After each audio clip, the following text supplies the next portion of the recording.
Among the shadows. Soot was a former accountant. However, his career had not progressed as smoothly as he had hoped. One day, without realizing it, he found himself involved in money laundering operations for one of the most dangerous mafias in the underworld. At first, it seemed like just another numbers game. But over time, he understood just how perilous this job was. One night, he was summoned by the mafia leader, Hassan Correal. They were to meet in the top floor of a luxurious hotel. Soot had met Hassan many times before, but this time he felt an inexplicable unease. Even as he ascended in the elevator, his palms were sweating. "Soot, there's a discrepancy in the accounts. Where's our money?"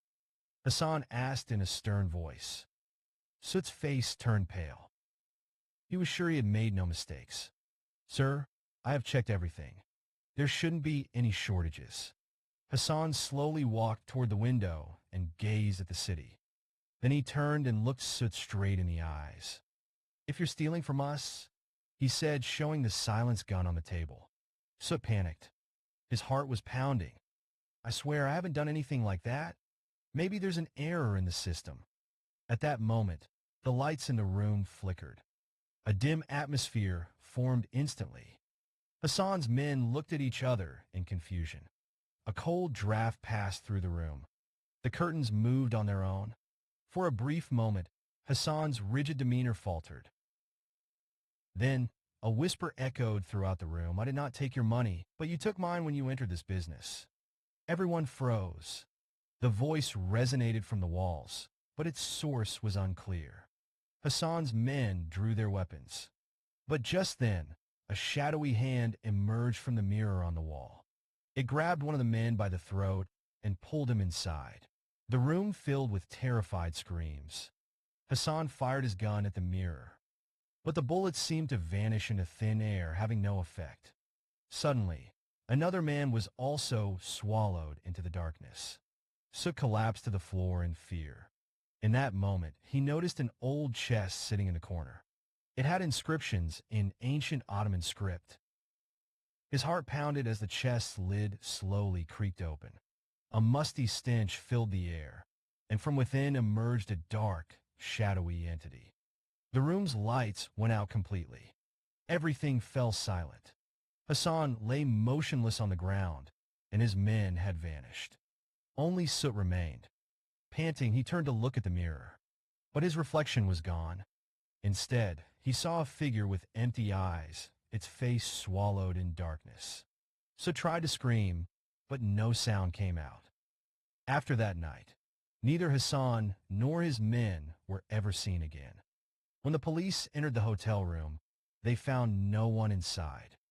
Only a burnt ledger and old Ottoman gold coins remained. And Soot? He was never seen again. But at night, some guests staying in that room claimed to hear a whisper. "I did not take your money. You took mine when you entered this business."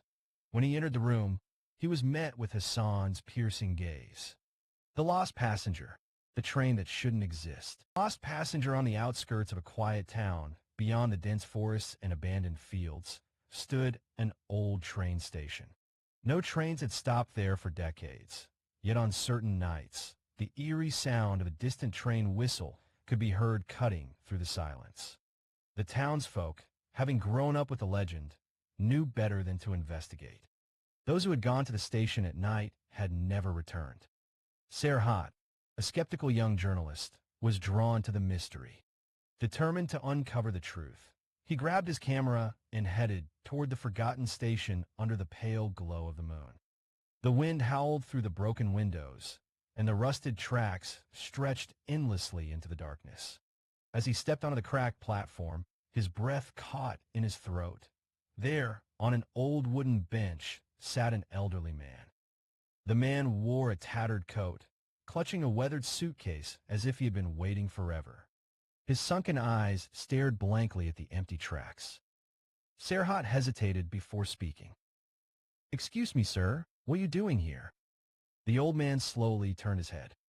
His gaze was hollow, as if he had seen things no living soul should witness. His voice, barely above a whisper, carried an unsettling weight. "My train is late." I've waited too long.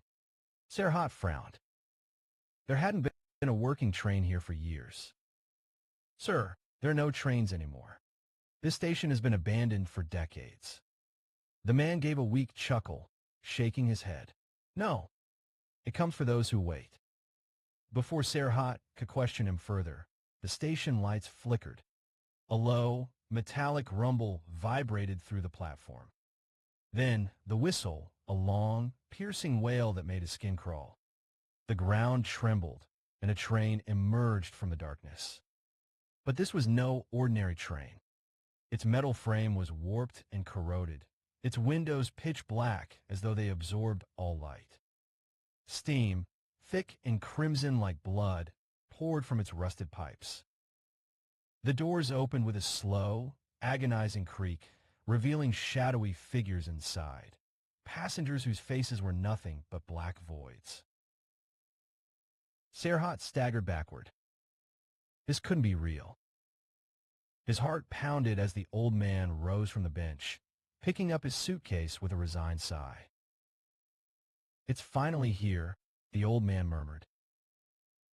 He stepped toward the train, the platform creaking beneath his frail weight.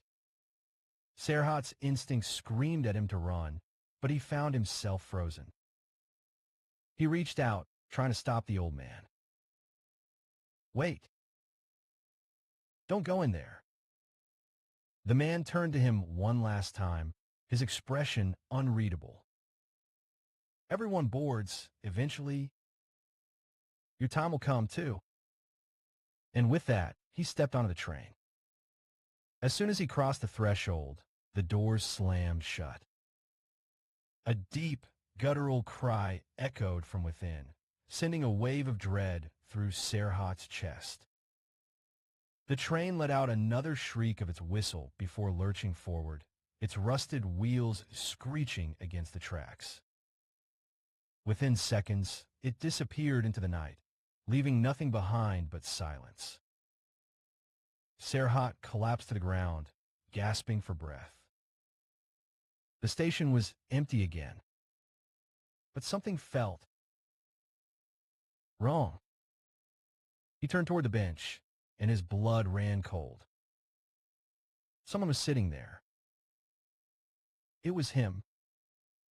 A chilling realization settled over him as he saw his own reflection staring back, empty-eyed, motionless. His mouth opened to scream, but no sound came out.